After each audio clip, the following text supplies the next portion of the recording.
Shot Henry to break down that game. Taylor Swift, Lee Swift, whatever.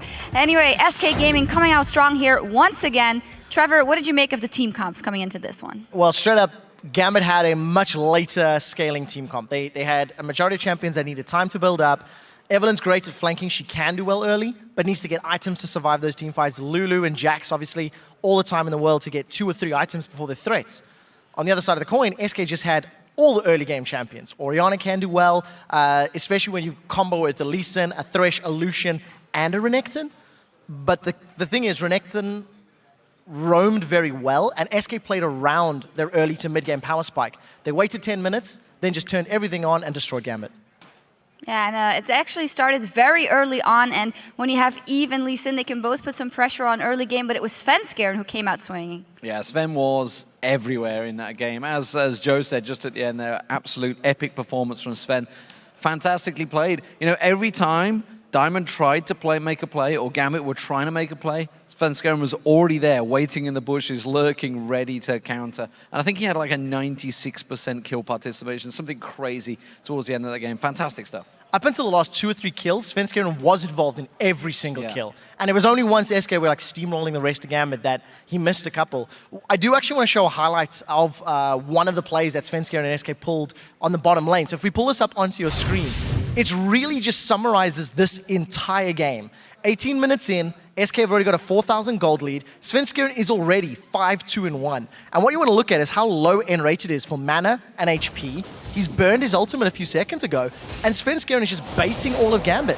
Gambit continued to force things. They were under pressure, they were behind, so they kept trying to make these plays. And Candypan and Svenskeren, they're just going to run Gambit down, grab themselves 2 kills. This was probably the 5th or 6th time we'd seen that exact set of circumstances of Svenskeren in the bottom lane finding kills. I respect Gambit for trying to make it happen, but when the Lee Sin is 5-2 at that point, there's just not much you can do. Let's talk about Gambit a little bit. Talked about Diamond on Eve, which is one of his best champions historically, and sometimes the synergy between Nick seemed kind of off, between Nick and him.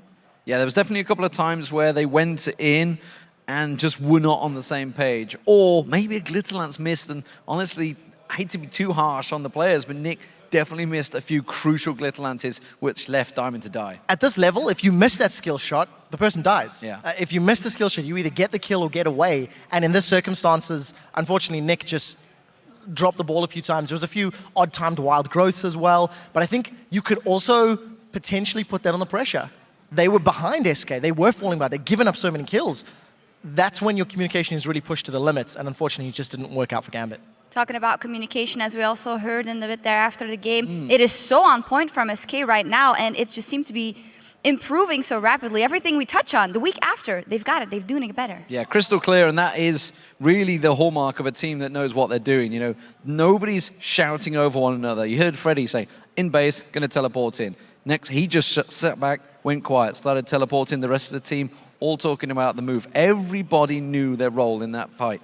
Instead, you'll see some other teams just shouting, just yelling targets. We've heard Impaler talking about Super Hot Crew's communications, and you know they're still 2nd in the table or 3rd in the table currently. They just yell the loudest at the target.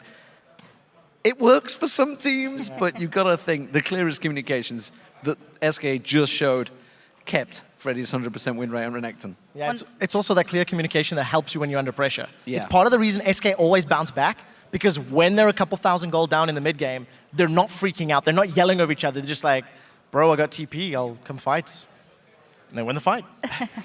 Final question, Trevor. I know we've heard you in the pre-show a lot saying how you think Alliance will end so well this season. How far do you see SK going? Because it seems like with this entourage and the way they're improving so rapidly, we don't know where they're going to end. I'm terrified, because I made a bold prediction that Alliance were going to win the split. And SK are making me go, maybe I'm not so sure on that. The one thing that we heard from Enrated right at the end there is he mentioned that the team's not scrimming as much and they're working on individual abilities.